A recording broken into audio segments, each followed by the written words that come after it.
Shalom. Call hello Yahweh Ba'Shem Abishai, Ba'Shem Rakakudash. Double honors unto the apostles and elders. Salutations to all my fellow laborers doing this work in truth and sincerity, risking their lives and their freedom to do so now more so than ever. To the scattered elect that are scattered around the four corners of the earth, that be like unto the speckled bird, the Israelite foreigners.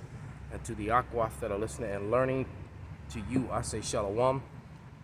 This is your brother Malcolm from the branch of the Great Millstone here in Chicago, coming at you with another lesson in truth. And I'm just sitting here amazed and thankful, for the apostles and the elders, for all the Akim, the brothers, and for the fact that the Lord took the veil from over our eyes and allowed us to see all the lies and the deceit, having this understanding.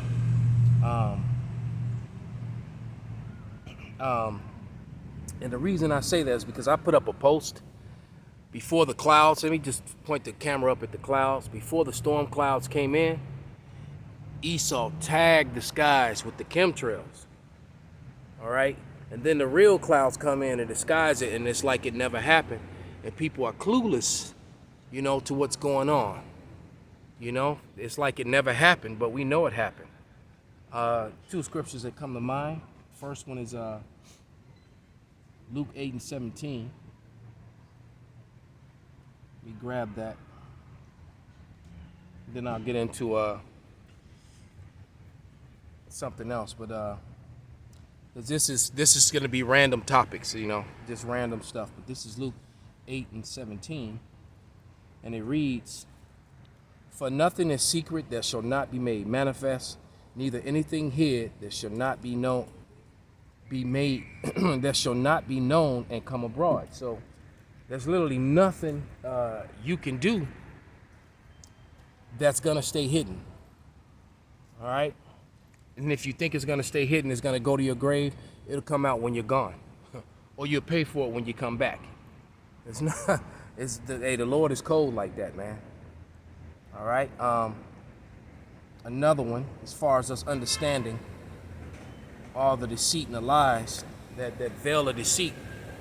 This is Isaiah 25:7, and it reads, "And he will destroy in this mountain the face of the coverings cast over all people, and the veil that is spread over all nations." So all those lies that Esau propagates, because you can still, if when the real clouds move, you can still see the chemtrails that will spread high above it, which is going to drop down into the clouds and will come down in the rain. That's the way they do it. And the way I see it, and at this point, I believe there'll probably be a lot of false positives. I won't talk about exactly to what, but there'll probably be a lot of false positives after that heavy spraying. Just saying. But oh yeah, and then of course all the veil that's cast over all nations. See, we now know who the people are. Esau has used that that false narrative of black, white, and Hispanic and Asian, and all these bywords that he has come up with to get away from all the biblical names which were given to all the nations in the beginning in Genesis, the 10th chapter. All those people are still here. Okay, and these secrets are revealed, unto the men of the Lord. Matter of fact, let's get that. This is Amos 3. I think I'm gonna start at verse 6, though the point is in 7. And it reads, "Shall a trumpet be blown in the city, and the people be not afraid? Shall there be evil in the city, and Yahweh have not done it? Surely Yahweh power will do nothing, but he revealeth his secret unto his servants, the prophets." So all this evil that is coming about, Esau's behind it, but the Lord is behind him. So why? Because he's operating on the left-hand side. He has, Esau's operating off the left-hand side, and the Lord is allowing him to build himself up and do all these great things, just so it'll be that much sweeter and that much greater when the Lord destroys him and brings him down publicly before everyone. Because this downfall is going to come before the whole world. The whole world is watching him make a fool of himself. I mean, you know, let's go Brandon, if you can figure that out. You know, he's clearly making a fool of America, being the face of America at this point. And he's just a hypocrite and the shame of the world right now. All right. Let me go to the book of 2nd Ezra, the 16th chapter. And before I start reading what I'm gonna read out of it, I was just watching the 007 movie, and you know, on the uplifting of the woman, the new 007. From what I was told, that part was supposed to be played by Idris Elba, but you know, that dude drips masculinity, you know, and I guess they just couldn't have that, so they put the nigga woman in there instead, and that's, you know, that whole, and you know, and of course, just like there was other movies, you know, and so many movies where these women are going hand-to-hand combat with men.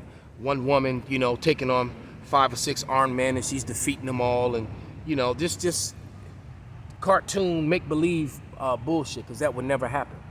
All right, and but you know, that's that confusion that's elevated. But in that story, there's a weapon of mass destruction called Heracles, which is basically the name Hercules, you know. And I found it rather annoying that they would use that name. And people who know me would understand why I say that. And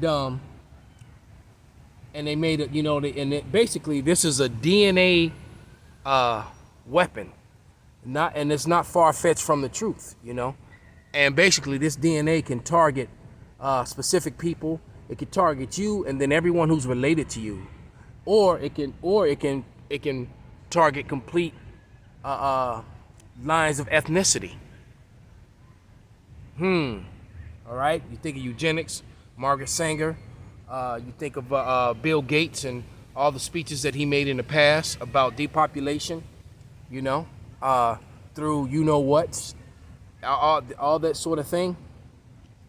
But you know, all it's doing is that it's just all they're doing is kindling the anger of the Lord, who was going to unleash, who is unleashing hell upon earth at this point.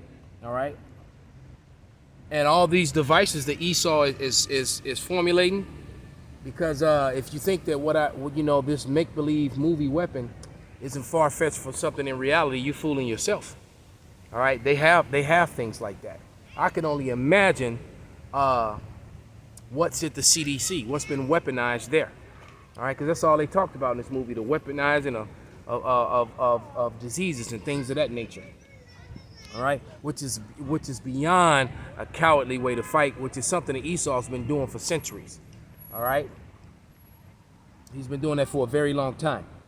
But this is 2nd Ezra, the 16th chapter, and it reads, and I'm going to read to about verse 34. I'm going to start at 16 and read to about verse 34. And it reads, woe is me, who will deliver me in those days? So Ezra was actually given a vision of what's about to happen, what we're about to live or die, you know, as we go through it, you know. Because everything around me, including this spot, this is my favorite tree, right here. And this tree will no longer be here, but Yahweh Ratazah, you know, I'm going to have many, many like it in the kingdom. All right, and I'm going to have trees like this bearing all kind of exotic fruit too. All right, but nevertheless, everything around us that you're looking at, you know, all these beautiful flowers, all the different colors. See the blue over there, the like purple, and you got all these red ones right here. You know, all this stuff is going to be gone, man. That building across that, as a matter of fact, that's that building 1444 right there. 1441. So it's 114, no matter how you turn the numbers around, it's beautiful. But that's the location of this building, of what this tree is, you know. It happens to be my favorite tree. Call Hello Yahweh Bashem Abishai. But nothing's going to be left, man. All this is going to be gone, man. America's going to be made a desert. and it's gonna be a very frightful thing coming upon as it happens. All right, and it says, the beginning of sorrows and the great mournings, and the beginning of famine and great death, the beginning of wars, and the power shall stand in fear, the beginning of evils. What shall I do when these evils shall come? All right, so if you can see that this manufactured famine that's quickly coming upon Babylon and upon the world. All right, at this point, we were talking about this months before they started addressing it, on television and in the mainstream media. All right, I had two clients on two different occasions this morning tell me how they thought I was, a little out there, years ago, but now they believe me. It's like, yeah, he was like, yeah, man, I thought you was a little, he said, I didn't think you was crazy or nothing. I just thought that, you was just a little, extreme with your beliefs. But now, man, I believe everything you say. And then I had a former female client that he's actually friends with as well. She said the same thing. She's like, damn, I believe. She said, looked like he was right all along. Yeah, well, you know what? It's because the Lord was right, man. And those secrets were revealed unto the prophets of the Lord. All right. Verse 19, it says, behold, famine and plague and tribulation and anguish are sent as scourges for amendment. So this is payment, man. The Lord is going to mess you people up. You proud ass Babylonians about to get it, man. You're about to get it. And it says, but for all these things, they shall not turn from their wickedness, nor be always mindful of the scourges. So they're still going to scoff and talk crap and get angry. Some are even going to curse God or whatever, man. But it's to no avail, man. And it says, behold, victuals shall be so good, cheap upon the earth. Yeah, and it's true, man. I just was told by a brother that they selling, I think it was a Rollout that mentioned it, those F-150s, because no one was buying them. They're just trying to get rid of them. F-150s are being sold for like 20 grand, man. And brand new, those things were like 29, 30 grand, and up. Because I know that Raptor, that Ford Raptor, that one, that's like an $80,000 truck, man, brand new.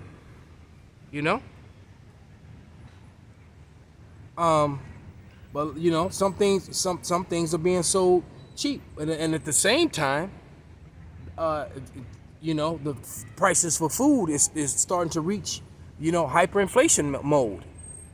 It says,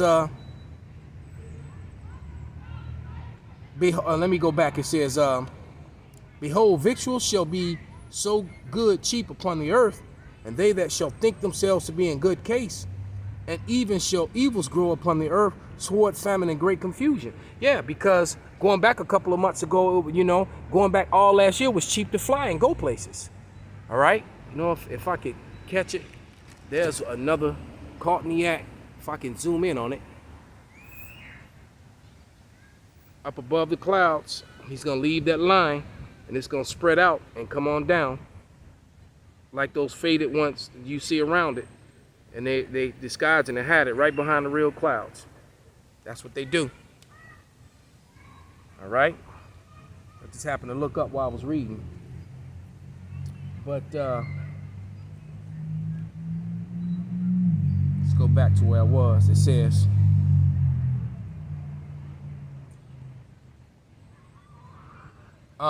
right, I'll read here again. And even then shall evils grow upon earth, sword, famine, and great confusion. And it's nothing but confusion right now. Complete and total confusion. All right?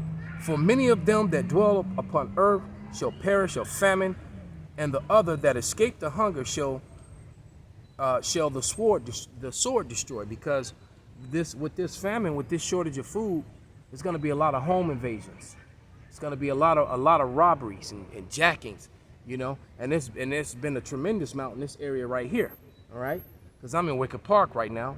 I cross Milwaukee Avenue, which is about a block and a half away. I'm in Bucktown, and there's been nothing but there's been a lot of carjackings and robberies over here, and there has been all along. They just weren't reporting them on the news, because I had clients that lived in this neighborhood a little bit south of here in Westtown.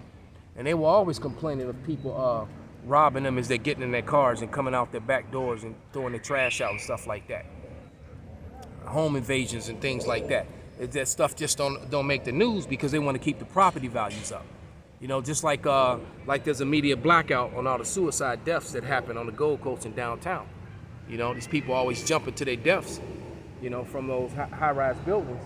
But, you know, it's going to be hard to, you know, resell, you know, different apartments and things of that nature. These multi-million-dollar condos in the sky that really aren't worth what they're charging you.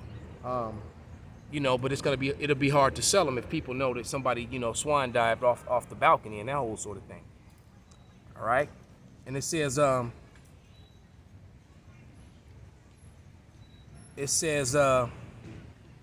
the dead shall be cast out as dung, and there shall be no man to comfort them, for the earth shall be wasted, and the city shall be cast down. So it's really going to get that bad. It sounds like something out of an apocalyptic movie, but you're going to see it.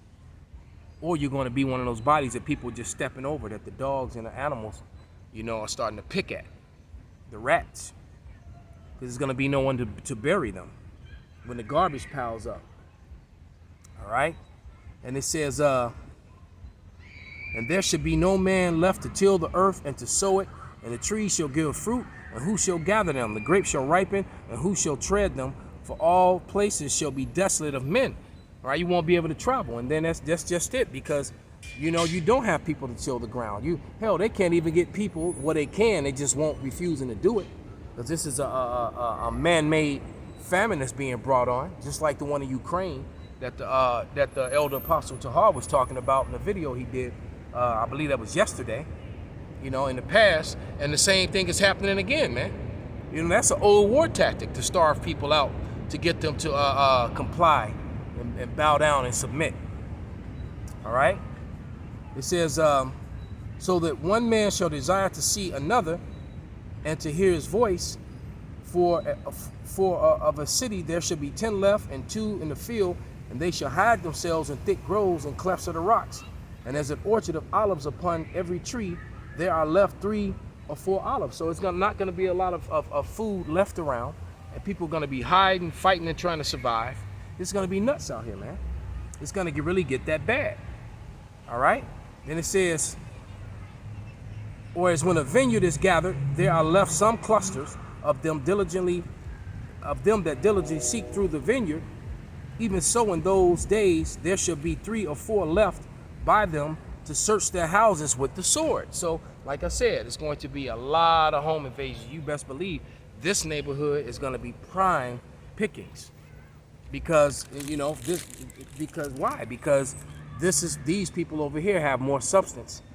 You know, because quickly people in the hood are going to realize that it's useless to be robbing people in the hood. They're going to come places like this. And the clashes are going to happen, you know. It says, and the earth shall be laid waste, and the fields thereof shall wax old, and her ways and her paths shall grow full of thorns, because no man shall travel there through. So, you know, it's looking like you know, these roads and the weeds and stuff start growing over.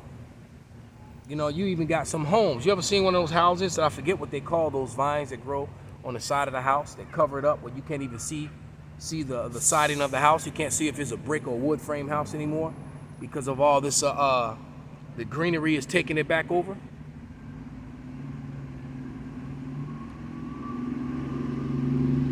But everything's gonna be old. You're gonna look shut down and desolate.